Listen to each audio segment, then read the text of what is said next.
देवगढ़ गांव में जमींदार रघुवीर सिंह अपनी पत्नी शारदा और 2 बेटियों के साथ रहता था। बड़ी बेटी नैना और छोटी बेटी सुमन। सुबह का समय था। नैना बैठी किताब पढ़ रही थी, तभी शारदा प्यार से बोली, मेरी बेटी तो सच में हमारा नाम रोशन करेगी। देखो कैसे मन लगाकर पढ़ती है। हाँ, मुझे भी यही लगता है शारदा। नैना जैसी बेटी सबको मिलनी चाहिए, समझदार और सुशील। ये सुमन कहाँ है और ये पढ़ाई क्यों नहीं कर रही?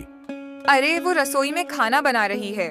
इस बार फिर से महारानी परीक्षा में फेल हो गई है। हर बार वही कहानी। न पढ़ाई में मन लगता है, न कोई हुनर। क्या होगा इसका आगे? तभी सुमन रसोई से बाहर आती है और बोलती है, माँ, मैंने रसोई का सारा काम कर दिया है।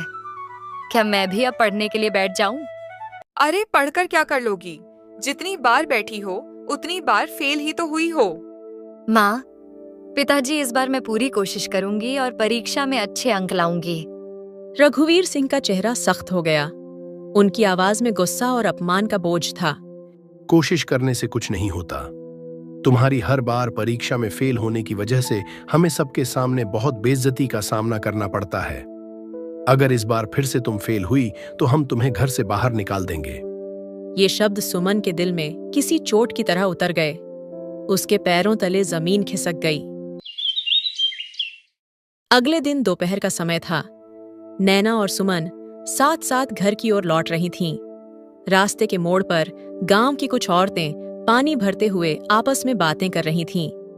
जैसे ही उनकी नजर सुमन पर पड़ी, उनकी आवाजें धीमी होने के बजाय और तीखी हो गईं। अरे देखो, जमींदार की छोटी बेटी जा रही है, वही जो हर साल परीक्षा में फेल हो जाती है।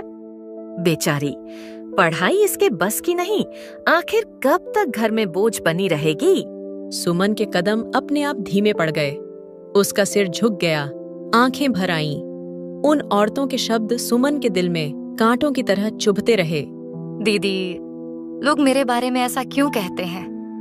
लोगों की बातों पर ध्यान मत दिया करो सुमन। चलो घर, देर हो रही है। कुछ समय बाद दोनों बहनें हवेली पहुंच गईं।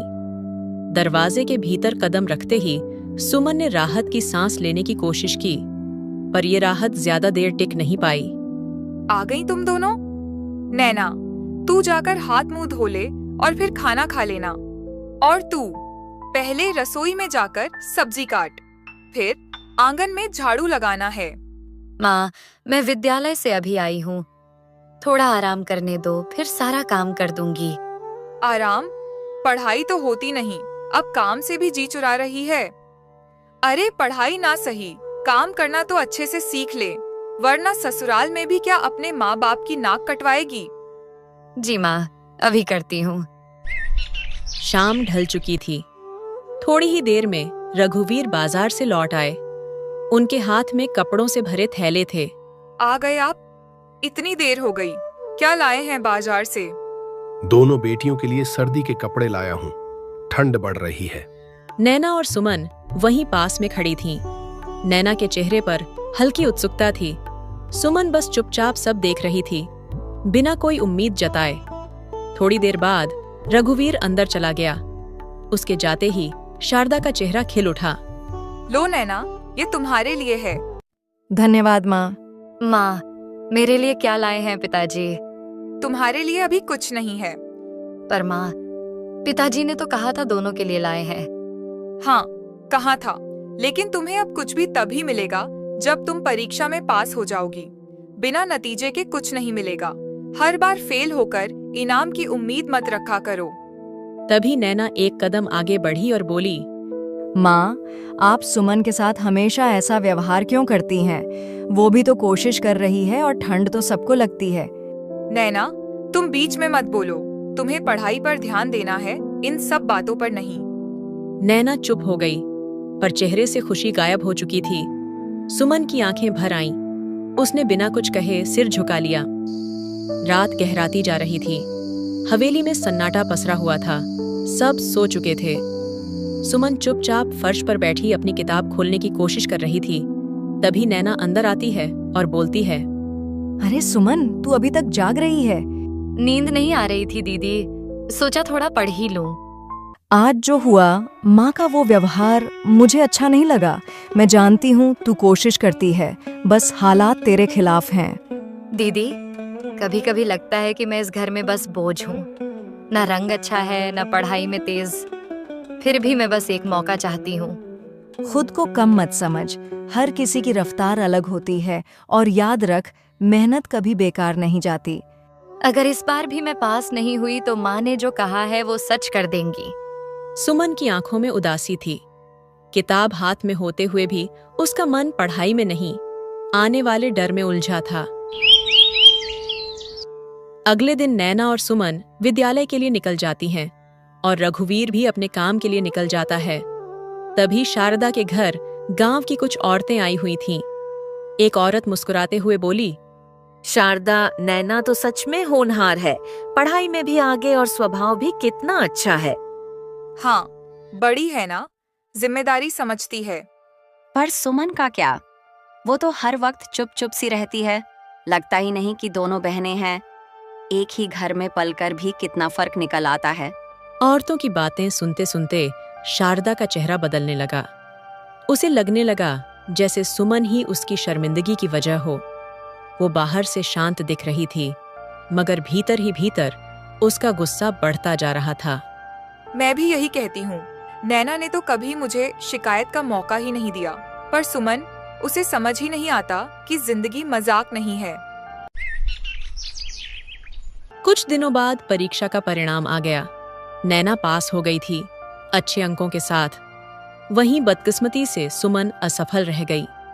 देख लिया आपने, वही हुआ जिसका डर था।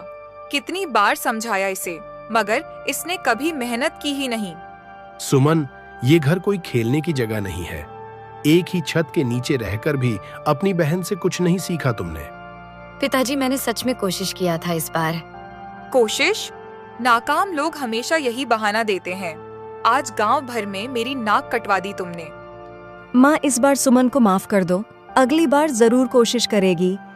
नैना, तुम बीच में मत बोलो, इसकी वजह से तू भी बदनाम हो जाएगी। मुझे एक मौका और दे दीजिए माँ। रघुवीर चुपचाप सब देखता रहा। उसकी खामोशी भी सुमन के लिए किसी सजा से कम नहीं थी। शारदा ने दरवाजे की ओर इशारा करते हुए कहा, कोई मौका नहीं। इस घर में नाकाम लोगों के लिए जगह नहीं है। अभी के अभी इस घर से निकल जाओ और कभी वापस मत आना। सुमन की दुनिया जैसे उसी पल उजड़ गई। आंखों में आंसू लिए वो धीरे धीरे बाहर की ओर बढ़ी। नैना की सांसें अटक गईं, लेकिन वो भी कुछ न कह सकी। आंखों में आंसू लिए सुमन चुपचाप चलती रही और एक घने जंगल में जा पहुंची। जंगल का रास्ता भी जैसे उसकी खामोशी समझ रहा हो। भगवान, अगर किस्मत ही ऐसी थी तो मुझे उस घर में जन्म क्यों दिया? गलती हर बार मेरी ही क्यों बन जाती है? चलते चलते वह तालाब के किनारे आ पहुंची। वहां एक बूढ़ी माँ झुकी हुई कपड़े धो रही थी। कांपते हाथ और थका चेहरा देखकर सुमन वहीं ठहर गई। अरे माँ, तुम्हारे घर में कोई नहीं जो तुम्हारे कपड़े धो दे? तुम्हें तो बहुत तकलीफ हो रही होगी। क्या करूं बेटी, बुढ़ापे में बेटा बहू ने घर से निकाल दिया। थोड़े से बर्तन देकर कह दिया, अब जहां मन हो वहीं रहो। अब अपने कपड़े तो खुद ही धोने पड़ेंगे। अरे दया आती है तुम्हारी हालत देखकर। माँ, तुम बैठो पेड़ की छाया में, मैं तुम्हारे कपड़े धो देती हूँ।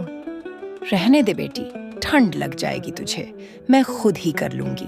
वैसे भी रोज तू मदद के लिए नहीं आएगी। रोज ना सही, आज तो कर सकती हूँ ना। अब और बहस मत करो, बैठो आराम से। अब तू इतनी विनती कर रही है तो ठीक है, मैं थोड़ा बैठ लेती हूँ। फिर वह बूढ़ी माँ एक पेड़ के नीचे बैठ जाती है। हवा के हल्के झोंकों के बीच सुमन कपड़े धोने लगती है। बूढ़ी माँ उसे देखती रहती है, जैसे अपनी ही बेटी को देख रही हो, और सुमन से पूछती है, बेटी, तू इस वक्त इस जंगल में अकेली क्या कर रही है? माँ, मेरे माता पिता ने मुझे घर से निकाल दिया है। उन्होंने बोला कि उनके घर में मेरे लिए कोई जगह नहीं है। सुमन धीरे धीरे बूढ़ी माँ को सारी बातें बताती है। बोलते बोलते उसकी आंखों से आंसू बह निकले। बूढ़ी माँ खामोशी से सुनती रही। उसकी आंखें भी नम हो गईं। माँ बाप का दिल इतना कठोर भी हो सकता है, ये सोचकर ही मन कांप जाता है।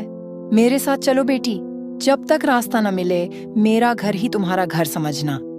आपका बहुत बहुत धन्यवाद माँ। अगर आप न मिलती तो पता नहीं इस घने जंगल में मैं कहाँ जाती। सुमन बूढ़ी माँ के साथ निकल पड़ी। दोनों तालाब से दूर पेड़ों के बीच बने छोटे से घर की ओर चल पड़ी। घने पेड़ों के बीच से गुजरता संकरा रास्ता उन्हें जंगल के भीतर बनी एक छोटी सी झोपड़ी तक ले आया। आजा बेटी, ये घर छोटा है पर दिल से तुझे अपनाने की जगह है। थक गई होगी, थोड़ा सुस्ता ले, फिर कुछ खा लेना। सुमन की आंखें फिर भर आईं। पहली बार किसी ने उससे बिना सवाल किए बस उसका हाल पूछा था। उस झोपड़ी के भीतर उस रात डर नहीं था, बस सुकून था। शाम ढल चुकी थी। नैना चौखट के पास खड़ी थी। उसकी नजर बार बार रास्ते की ओर जाती, जैसे हर आहट में उसे सुमन के कदमों की उम्मीद हो। माँ, पता नहीं सुमन कहाँ होगी। इतना समय हो गया है। आपने तो उसे बस इतनी सी बात के लिए घर से बाहर निकाल दिया था। माँ, क्या आपको उसकी याद नहीं आती? जिस लड़की को घर की इज्जत की कोई कदर नहीं, जो हर बार हमें शर्मिंदा करे, उसकी याद क्यों आए मुझे? माँ, वो भी तो आपकी बेटी है। गलती एक बार होती है नैना। जो बार बार गिरे उसे संभालने का ठेका मेरा नहीं। जिसे जाना था वो चली गई। अगली सुबह शारदा ने देखा कि गांव में असामान्य हलचल थी। लोग अपने काम छोड़कर चौराहे की ओर जा रहे थे। उत्सुकता में शारदा भी वहां पहुंची। चौराहे पर भारी भीड़ जमा थी। बीच में देवगढ़ राज्य के सिपाही खड़े थे और उनके सामने राज्य के मंत्री घोषणा कर रहे थे। सुनो सुनो, महाराज का हुक्म है। राजमहल में राजकुमार के लिए योग्य कन्या का चयन किया जाएगा। राज्य की सभी योग्य कन्याओं को अवसर दिया जाएगा। चयन परीक्षा द्वारा होगा। जो परीक्षा में उत्तीर्ण होगी वही बनेगी राजकुमार की दुल्हन। ये घोषणा सुनते ही शारदा के चेहरे पर चमक आ गई। उसके मन में तुरंत नैना का चेहरा उभर आया। मेरी नैना समझदार और पढ़ी लिखी है। योग्यता की कसौटी पर वही खरी उतरेगी। मुझे पूरा विश्वास है कि मेरी नैना ही राजकुमार की दुल्हन बनेगी। कुछ ही देर बाद वही खबर बूढ़ी माँ के कानों तक पहुंची। आंखों में चमक और चेहरे पर उत्साह लिए वो तेज तेज कदम बढ़ाती हुई अपनी झोपड़ी की ओर बढ़ चली। बेटी, क्या तुझे पता है, आज राजा के लोग पूरे गांव में नगाड़ा बजाकर खबर सुना रहे थे। हमारे राजा अपने राजकुमार के लिए योग्य कन्या ढूंढ रहे हैं। तो उसमें हमारा क्या भला माँ? राजकुमार तो किसी राजकन्या से ही शादी करेंगे। तुम्हें हमारे राजा के बारे में कुछ पता ही नहीं। वो बहुत नेक इंसान है और वैसे भी राजकुमार किसी को यूं ही नहीं चुनेगा। एक परीक्षा होगी। जो उस परीक्षा में विजयी होगी वही बनेगी राजकुमार की दुल्हन। बूढ़ी माँ ने जब पूरी बात सुमन को बताई तो उसे लगा ऐसे अवसर उस जैसे लोगों के लिए नहीं होते। लेकिन बूढ़ी माँ का विश्वास शब्दों से ज्यादा गहरा था। आने वाली परीक्षा किस्मत नहीं, योग्यता तय करेगी। दूसरी ओर शारदा के चेहरे पर उत्सुकता और हल्की बेचैनी साफ झलक रही थी। शारदा ने बिना देर किए रघुवीर को यह बात बताई। क्या आपको पता है, आज गांव में बड़ी खबर सुनने को मिली है। कैसी खबर? राजा के लोग पूरे गांव में ढिंडोरा पीट रहे थे। राजकुमार के लिए योग्य कन्या की तलाश हो रही है। परीक्षा होगी जिसमें हुनर और बुद्धि देखी जाएगी। और मुझे लगता है हमारी नैना से बेहतर लड़की कौन ही है इस गांव में। हाँ, ये बात तो तुम सही कह रही हो शारदा। नैना जैसी पढ़ी लिखी और समझदार लड़की पूरे गांव में नहीं है। अगर किस्मत ने साथ दिया तो हमारी बेटी की जिंदगी बदल सकती है। और अगर ऐसा हुआ तो ये हवेली और हमारा नाम सब और ऊंचा हो जाएगा। इधर राजमहल के शांत कक्ष में राजा गंभीर मुद्रा में बैठे हैं। सामने मंत्री खड़े हैं। वातावरण में किसी बड़े निर्णय की आहट है। तो मंत्री जी, जो काम हमने आपको सौंपा था वो ठीक से हुआ है ना? हाँ महाराज, बिल्कुल आपकी इच्छा अनुसार ही काम हुआ है। पूरे राज्य में खबर पहुंचा दी है। बस अब थोड़ी प्रतीक्षा कीजिए, हमें अपने राज्य के लिए एक योग्य रानी मिल जाएगी। राजा कुछ क्षण मौन रहते हैं, मानो आने वाले समय की कल्पना कर रहे हों। फिर धीरे से कहते हैं, हाँ, राजकुमार से भी इस बारे में बात करनी है। उसे अभी कुछ बताया नहीं गया है, पर मुझे विश्वास है कि मेरे निर्णय से वो असहमत नहीं होगा। बात तो सही है आपकी महाराज, मुझे भी ऐसा ही लगता है। अब मैं राजकुमार को बुलाता हूँ। फिर मंत्री जी राजकुमार को बुलाते हैं। पिताजी, आपने मुझे तुरंत बुलाया? सब ठीक तो है ना? आपकी तबीयत तो ठीक है ना? हाँ बेटा, अब शरीर पहले जैसा कहाँ रहा। जैसे दीमक लकड़ी को खा जाती है, वैसे ही बुढ़ापा शरीर को अंदर से कमजोर कर देता है। इसीलिए तुम्हारे और इस राज्य के भविष्य के लिए कुछ निर्णय लेने हैं। पिताजी, आपके जैसा अच्छा राजा हमारे ही नहीं, पूरे राज्य के लिए वरदान है। पर मैं हमेशा नहीं रहूंगा पुत्र, इसीलिए चाहता हूं कि तुम्हें अब शासन की जिम्मेदारी दूं और तुम्हारे विवाह के लिए कन्या की तलाश जारी हो चुकी है। आप मेरे पिता हैं, आप जो भी निर्णय लेंगे वही मेरे लिए उचित होगा। मुझे आप पर पूरा विश्वास है। तो सब तय रहा, बस अब एक योग्य कन्या का चयन बाकी है, वो भी जल्दी हो जाएगा। तुम मेरे साथ रहना पुत्र। पिताजी, आप निश्चिंत रहिए, मैं हमेशा आपके साथ रहूंगा। राजमहल के विशाल प्रांगण में आज विशेष हलचल थी। दूर दूर से आई कन्याएं सजी संवरी पंक्तियों में खड़ी थीं। एक ओर सुमन बूढ़ी मां के साथ खड़ी थी। साधारण वस्त्रों में होते हुए भी उसकी आंखों में उम्मीद झलक रही थी। तभी उसकी नजर नयना पर पड़ी, जो शारदा के साथ सजी संवरी खड़ी थी। सुमन खुशी से उनकी ओर बढ़ी। माँ, दीदी, आप लोग भी आए हैं? मुझे आप सबकी बहुत याद आती है। अरे, देखा है खुद को, यहाँ तेरे जैसी लड़की से राजकुमार शादी करेंगे, ऐसा सोचा भी कैसे तूने? अपनी जगह जाकर खड़ी रह, तमाशा मत बना। शारदा की बात सुनकर सुमन की आंखों में आंसू आ गया। वह बिना कुछ कहे बूढ़ी माँ के पास लौट आई। कुछ समय बाद राजा सभा में पधारते हैं। महाराज, राज्य की सबसे सुंदर और गुणी कन्याएं उपस्थित हैं। यदि आप आदेश दें तो परीक्षा आरंभ की जाए। हाँ, तो कुल मिलाकर तैयारी पूरी हो चुकी है। जी महाराज। तो फिर ठीक है, बुलाइए उन्हें। तभी सभा के एक कोने से शारदा आगे बढ़ती है। महाराज, ये मेरी बेटी नैना है। न केवल सुंदर है बल्कि गुणी भी है। रूप तो बाहरी चीज है, असली चीज है गुण। अच्छे व्यक्ति को सौंदर्य से नहीं, उसके स्वभाव से पहचाना जाता है। क्या तुम्हारी बेटी परीक्षा देने को तैयार है? हाँ हाँ, बिल्कुल महाराज। अच्छा, तो एक एक करके आगे बढ़ो और राजकुमार के हाथ से प्रत्येक एक बीज ले लो। कन्याएं क्रम से आगे आती हैं। कोई उत्साहित है, कोई घबराई हुई। बीज लेते समय हर एक के मन में अलग अलग उम्मीदें हैं। इन बीजों को गमले में लगाओ। जिसके बीज से पौधा उगेगा वही इस राज्य की भावी रानी बनेगी। अब तुम सब जा सकती हो, जाओ। सभा धीरे धीरे समाप्त होने लगती है। कन्याएं अपने अपने मन में प्रश्न और आशाएं लिए लौट जाती हैं। सुमन घर पहुंचकर एक गमले में वह बीज लगा रही होती है। उसके मन में बहुत से प्रश्न चल रहे होते हैं। वह बूढ़ी माँ से पूछती है, माँ, आपको क्या लगता है, क्या मेरे गमले में पौधा उग सकता है? बेटी, बीज उगे या न उगे, यह हमारे हाथ में नहीं। हमारा काम सिर्फ सच्चाई से उसे लगाना है। अगर मन साफ हो तो खाली गमला भी गवाही बन जाता है। दूसरी ओर बड़े आंगन में नैना राजा द्वारा दिया गया बीज नए मिट्टी के गमले में लगा रही थी। शारदा उसके पास बैठी थी। ध्यान से लगाना नैना, ये मौका दोबारा नहीं मिलेगा। माँ, ये ठीक तो है ना? राजा को सिर्फ हरा पौधा चाहिए। नैना, सच क्या है वो कोई नहीं पूछेगा। अगली सुबह शारदा और नैना दोनों आंगन में रखे गमले के पास आकर खड़ी हो गईं। शारदा ने झुककर मिट्टी को देखा। वहां अब भी कोई हरियाली नहीं थी। अब तक तो कुछ निकल आना चाहिए था।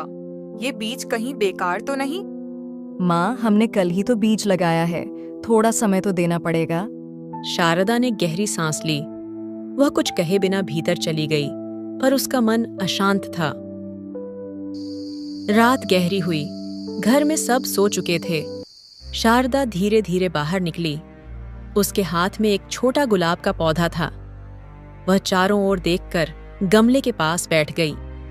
नैना का भविष्य यूं मिट्टी में नहीं छोड़ सकती। गमले में पौधा तो उगाकर ही रहूंगी। उसने सावधानी से मिट्टी हटाई, बीज को निकालकर एक ओर रख दिया और गुलाब का पौधा गमले में जमा दिया।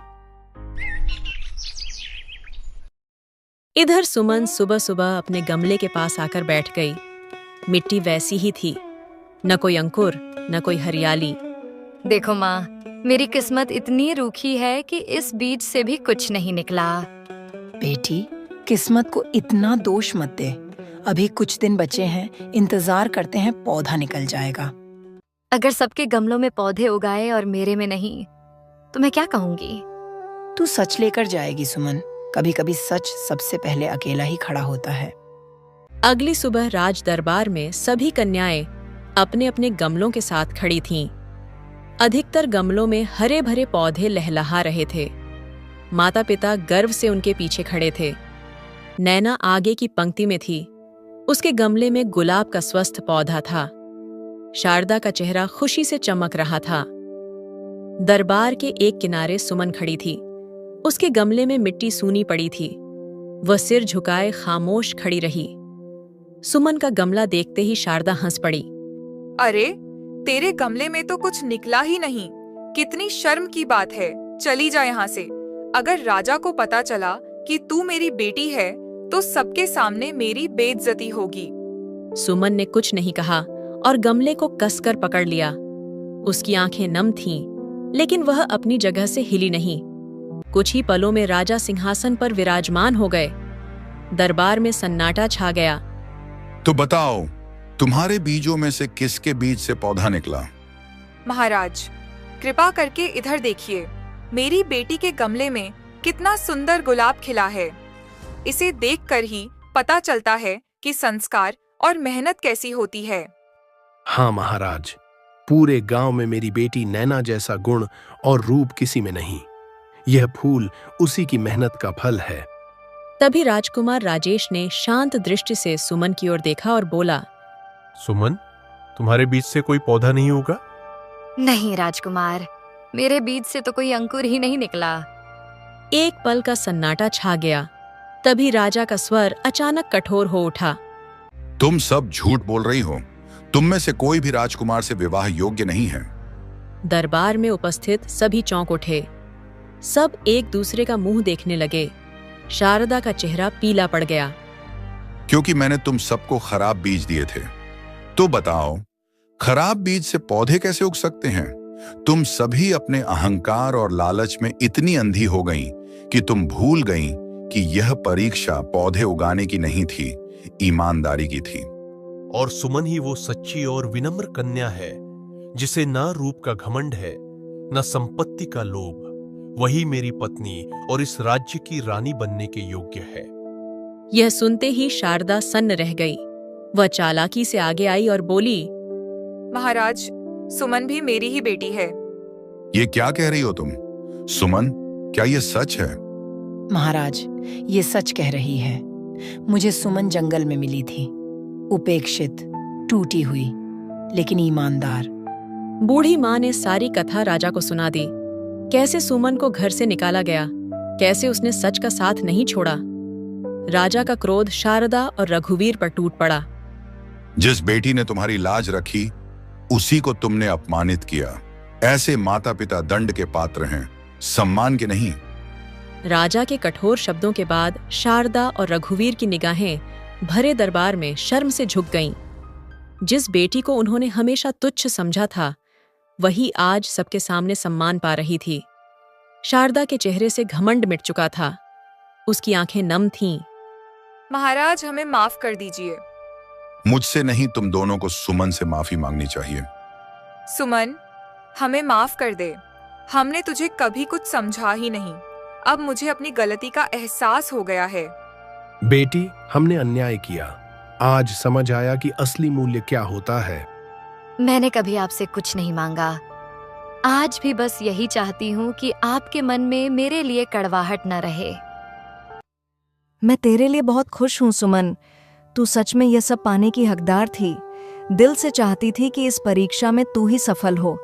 दरबार में छाए उस भावुक मौन को राजा की गंभीर आवाज ने तोड़ा। आज यह सिद्ध हो गया कि सच्चाई और विनम्रता ही सबसे बड़ा गुण है। मैं घोषणा करता हूं, राजकुमार राजेश का विवाह सुमन से होगा और इस कन्या की सच्चाई को संभालने वाली मां भी सम्मान की पात्र है। इन्हें राजमहल में सम्मान पूर्वक स्थान दिया जाए। महाराज, मैंने तो केवल सच का साथ दिया था। मां, आप आगे आइए और सुमन का हाथ मेरे पुत्र के हाथ में दे दीजिए। बेटे, मेरी बेटी का ध्यान रखना। आप चिंता मत कीजिए, मैं हमेशा सुमन को खुश रखने की कोशिश करूंगा।